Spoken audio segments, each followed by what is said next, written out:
Hi, author Sharon Houston here, answering a question that I received from a member of my coaching group. So the question today is, how do I create chemistry in romance? Now this is a great question, but it doesn't only apply to romance authors. The answers I'm going to give you today will help you create chemistry between any of your characters, whether it's your protagonist and antagonist, siblings, best friends, or the love interest.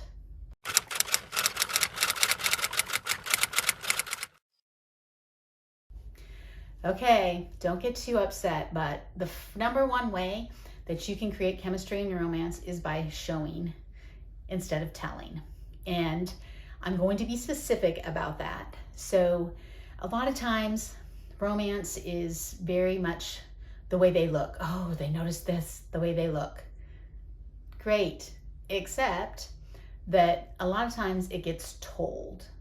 Okay, so you have to show what someone looks like. And so that's going to involve more of an emotional connection, all right? Which is what number 2 is, going internally. And I'm going to promote this book, Yes, The Emotion Thesaurus, once again.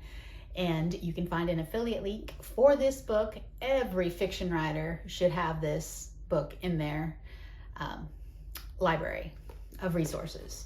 So go internal. That's how you can really show rather than tell. What are they feeling? Their heart rate picks up, their stomach clenches or churns, or they feel a little lightheaded, or what? Of course, you're not going to use the word feel. You'll be like, the room spun as if an earthquake hit when he looked at me, okay? He looked at me with those dark eyes and the room spun as if an earthquake hit. Okay, so something like that, where you're like giving me the internal feeling. And of course, emotions are a great time to use metaphors and similes. And the important thing to remember about that is use something your character would use. Okay, someone who is a nurse is going to use different they're going to compare to different things, use different similes than someone who is a baker. Okay, so think about that. Think about the things that they know about in their life to use for your comparisons when you draw a comparison. And go deep internally. What does it feel like when they're around this person? What is their body doing? What are they feeling inside? And then tell me that. Show me that. Don't tell me they are feeling panicked or anxious or whatever, okay? Show me by explaining, describing what's happening inside them. Another thing that really creates chemistry in a romance is by spicing up the sensory details. So we have 5 senses. I'm going to say we have 6 senses, but it's like see, hear, taste, touch, smell. Sorry, I just forgot my 5 senses. All right, so see, that's the one we use the most common. You know, we say what we saw. We say the details that we saw. Smell. What does he smell like? Aromas bring in a lot of emotion. Aromas connect us to memories. So scent is a really good one.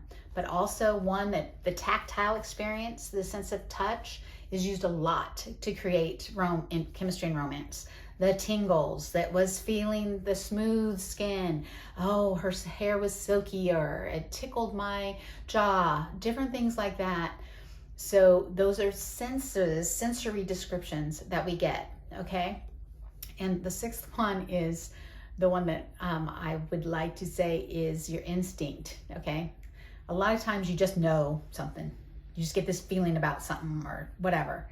I just know this. That's your intuition, okay, an instinctive thing. And so that is another sense that you can use if your character is a really intuitive person. And that plays heavily into how they make judgments and how they make decisions in your story. So what I was told at a writing conference by a published author is that 2 details, sensory details, are great.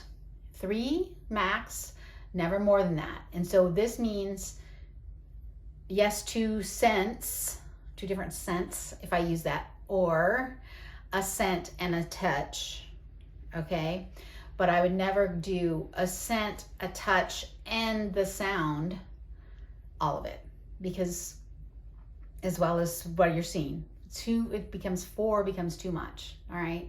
Where it's overwhelms and you're over describing, and so then the reader is overwhelmed and can't focus on any one of those descriptions because there's too much coming at them, if that makes sense. And then the other thing that creates chemistry in romance is the accidental contact, okay? Where they brush up against each other and, you know, they've got the tingles or they've got the electrical shock. If you've ever touched, you know, been shocked by something because of friction from carpeting or whatever, then you know that is like shocking and surprising. And that's a great thing for adding chemistry in romance. So you can have different friction between them so they don't always get along. Everything isn't always perfect. That creates chemistry and reality too, because none of us ever, even if it's not an opposite attracts, even if it's, you know, friends to lovers type of trope, there still is some friction where we don't always agree, and that causes emotional reactions again, that up the chemistry between two people, whether they are a romantic interest or just best friends or frenemies, okay? So I would love it if you have some other ways that help create chemistry between characters, if you would drop those in the comments. If you found this video helpful, I hope you'll give it a thumbs up and that you will subscribe to this channel and check out Write Your Book Nook, my free coaching group on Facebook.